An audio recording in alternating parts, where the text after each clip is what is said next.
जो मर गए थे पहला मुस्लिम, अब वे जू के तू रह गए। और जो भाई वे खिलाफ है, वे तो रही यही खिलाफ उससे, जो वे उस जमाने अखिलेश को। चौधरी जी जया और लिया, जो किसान नेता है वो, अपनी बात रखा उसमें, और किसानों का भला ही होगा, बुरा नहीं करने का वो आदमी। इस घर को जब भी मौका मिला आकर दी, इस घर ने फायदे करा किसानों का, वो बुरा नमस्कार, नहीं स्वागत करा। है आपका दुनिया की आवाज़ पर। मैं राहुल चौहान और आज हम गांव लीलोन में मौजूद है। लगातार चुनाव प्रचार पार्टियों का चला हुआ है। लोकसभा चुनाव बिल्कुल नज़दीक आ चुके हैं। उसी बीच अभी जो किसानों का एमएसपी का मुद्दा था, उसको लेकर पंजाब और हरियाणा से किसान सिंधु बॉर्डर पर पहुंच चुके हैं और बकाया भुगतान को लेकर भी एक मीटिंग थी जो 15 फरवरी की, वो भी चली थी। लोग किसानों का मुद्दा तार चला हुआ है और पहले भी किसानों का मुद्दा चला हुआ था। तो किसानों से ही आज हम बातचीत करने के लिए गांव लिलोन में पहुंचे हैं और सीधा हम बातचीत करेंगे जो 2024 का लोकसभा चुनाव है वो अब की बार किस तरफ जा रहा है, क्योंकि आरएलडी और बीजेपी का गठबंधन हो चुका है। सीटों का भी आवंटन जो है वो होना बाकी है। अभी सीटों को लेकर भी जद्दोजहद चली हुई है। तो हमारे बीच जो किसान मौजूद है, हम इनसे बातचीत करेंगे, क्योंकि आरएलडी किसान हितैषी पार्टी हमेशा से ही रही है और जयंत चौधरी जी ने भी किसानों के मुद्दे हो, मजदूरों के मुद्दे हो, लगातार उठाए हैं। तो हम किसानों से चर्चा करेंगे, क्योंकि बीजेपी पार्टी में जाने के बाद क्या ये मुद्दे आगे सुधरेंगे या जो भी कुछ होगा, हम किसानों के बीच चल के बातचीत का सिलसिला शुरू कर। राम राम जी चौहान साहब, बहुत बहुत धन्यवाद आपका।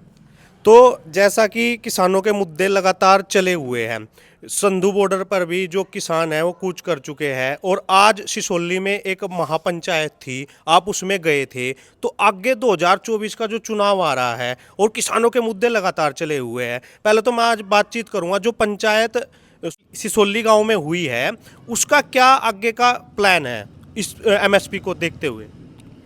देखो, वहाँ से जो आज पंचायत हुई थी, सभी की सलाह मशवरा से ये निर्णय हुआ 22 तारीख में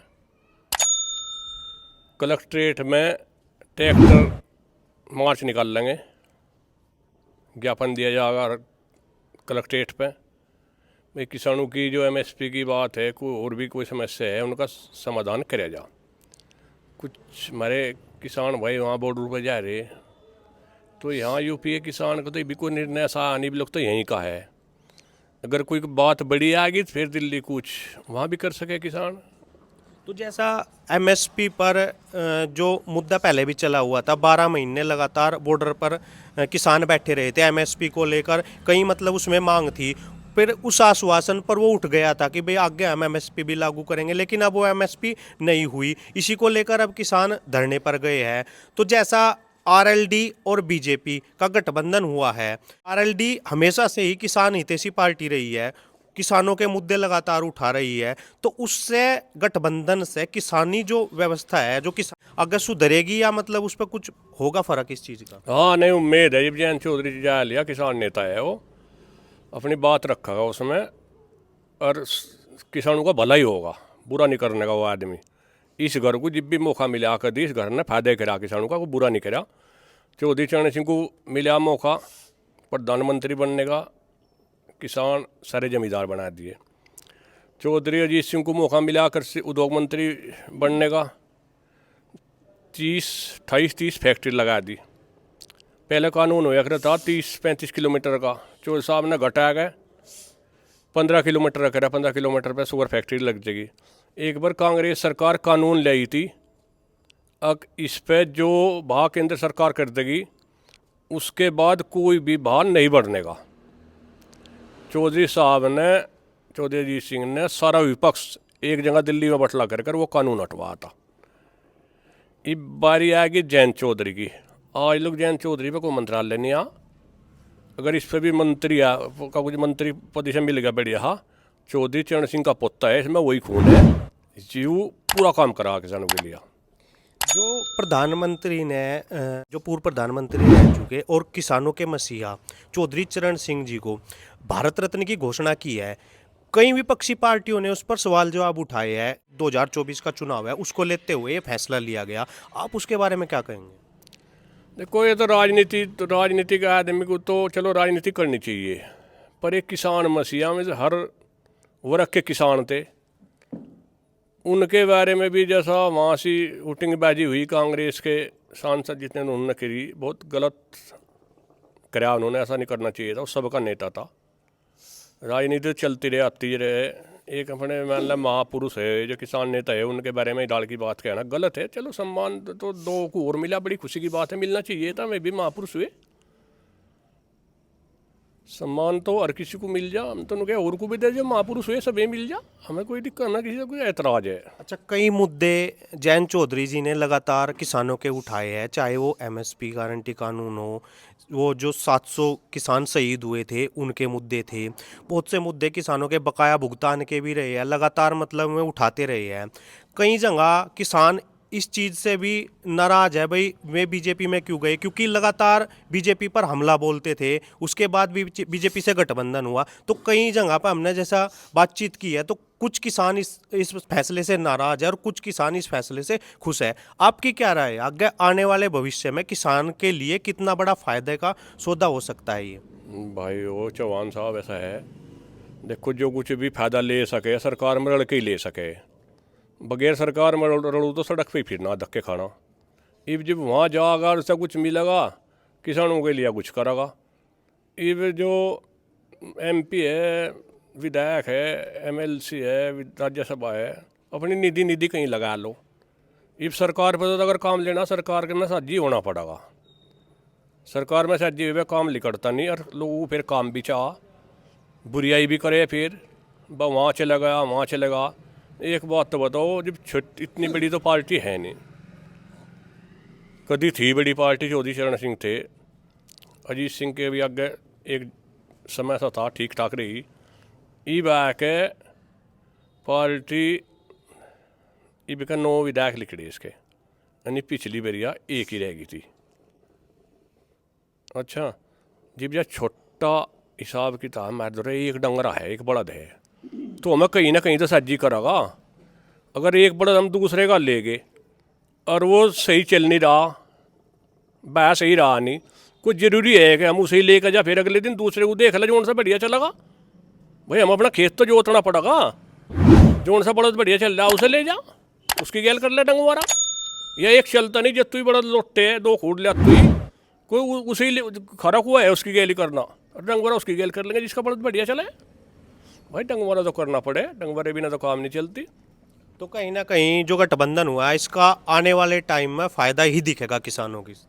हाँ, इस घर ना हमेशा फायदे करा, कभी को पैसा नहीं कमाया, कोई किसी पे भी आरोप घोटाले का आरोप नहीं है, ना चौधरी चरण सिंह पर लगा, ना चौधरी जयंत सिंह पर लगा, ना अजीत सिंह पर लगा। इस घर पर कभी घोटाले का भी आरोप नहीं लगा। अच्छा बाबा जी, मेरा एक सवाल है, कल जो अपने यहाँ पंजोकरा से पूर्व चेयरमैन रह चुके मनीष चौहान जी की सभा थी, पीर माजरा शायद कोई ऐसा गांव है नकुड़ विधानसभा में, तो उनकी सभा पे पत्थरबाजी करी गई।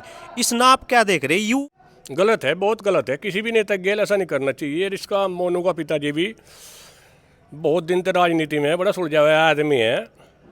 और इसका लड़का भी ठीक है, मनीष, ऐसी बात नहीं गलत है, लड़का इसका मनीष भी ठीक है, पथराव नहीं करना चाहिए था। अपनी अपना वही तो काट रहा था, एक अपनी तैयारी कर रहा था, गामू एक मान ले मुख्यमंत्री की वो है, एक गामू अपना दौरा करो, तो वहाँ कौन सा वोट, लोग तो टिकट भी नहीं हुई, अपनी वर्करी तो कर रहा था, अपने क्षेत्र में घूम ही तो रहा था, अपने भाई तो मिलने तो जा रहा था, थोड़ा मान लो पथराव भी करता है, कहीं जाना बंद है अपने घर। इसका मतलब तो ये होया अपने घर तो बाहर आदमी लिखड़े ही ना, अगर दूसरी कॉन्स्टिट्यूएंसी में चले जाएगा तो उसका पत्थर लगाएंगे।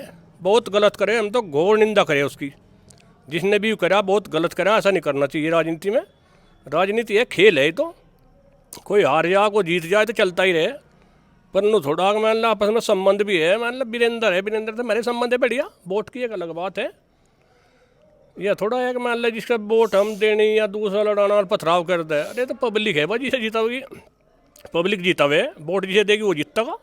तो कहीं ना कहीं ये जो हुआ काम ये बहुत ही गलत हुआ, आगे से ऐसा नहीं होना चाहिए। बिल्कुल नहीं होना चाहिए, हम तो घोर निंदा करें। एक नेता है अपनी नेतागिरी कर रहा हो, बढ़िया घराना है इनका, वीरेंद्र सिंह के पिताजी थे, भले सज्जन आदमी थे, ऐसा नहीं करना चाहिए था। अपनी में राजनीति कर रहे, और राजनीति भी ऐसी बताऊँ मैं इनकी, हम चाहे हालांकि दूसरी पार्टी में हो, पर बाकी अगर इनके दौरे रात को 12 बजे भी फ़ोन करते हैं, बात इनमें खूबी है, रात को 12 बजे भी फ़ोन उठावे। और 1-2 बार हम वीरेंद्र सिंह के दौरे गए 20-30-50 आदमी बैठे रहे, वहाँ फैसले ही चलते रहे। एक दो फैसले में हम भी गए, हमारा भी फैसला हुआ वहीं। 2 फैसले में हम भी गए मंत्री जी के दौरे, हमारा फैसला हुआ वहाँ से। कोई हमारा मंत्री जी तो कोई द्वेष नहीं पड़िया, संबंध है मंत्री जी से हमारे भी। गलत करे, हम निंदा करे इस चीज़ की। राम जी राम राम। जाट समुदाय के साथ साथ मुस्लिम वोट कितना होगा अब की बार गठबंधन एनडीए जो गठबंधन बीजेपी प्लस आरएलडी हुआ? हाँ, देखो जो हमारी गैर थे पहला मुस्लिम, अब वे जू के तू रह गए। और जो भाई वे खिलाफ है वे तो यही खिलाफ उससे, जो वे उसे मानना है अखिलेश को, और जो अजीत को मानना है, जयंत को मानना है, वे तो साथ है। अच्छा, एक जो है अभी तक मतलब कैंडिडेट घोषित नहीं हुआ, उम्मीद क्या लगा रहे अब की बार यहाँ से कैंडिडेट किसकी उम्मीद है? देखो जी ये तो वे बता सके इस बात को। फिर भी कुछ मतलब कोई एक चेहरा भाई सोच रखा हो, चाहे वो आरएलडी से हो चाहे वो बीजेपी से हो? नहीं जी इस बात को नहीं कह सकते, वो तो उनके ऊपर जज के ऊपर बात है, जो किसे ले आया हो और उसकी गैल रहेगा फिर हम, एक- वो किसी भी बिरादरी का हो। अच्छा, एक लोकसभा कैराना से जो हॉट सीट है, मुस्लिम वोट जाट वोट सब मतलब सभी तरह के वोटर यहाँ पे है। सुनने में आ रहा सपा से इकरा हसन का टिकट इधर से होगा, तो फिर मुस्लिम क्या एक तरफा? नहीं नहीं नहीं, नूरी होने की जो हमारी गैल है वे तो हमारी गैल रहेगी, और हम ले बगे भाई को मना बगे। अब अपने जो साथ रहे भी, खेत में भी गांव में भी, वे सब मानने के बेचारे। अखबार जहाँ उन्हें फायदा लगेगा वहीं चला।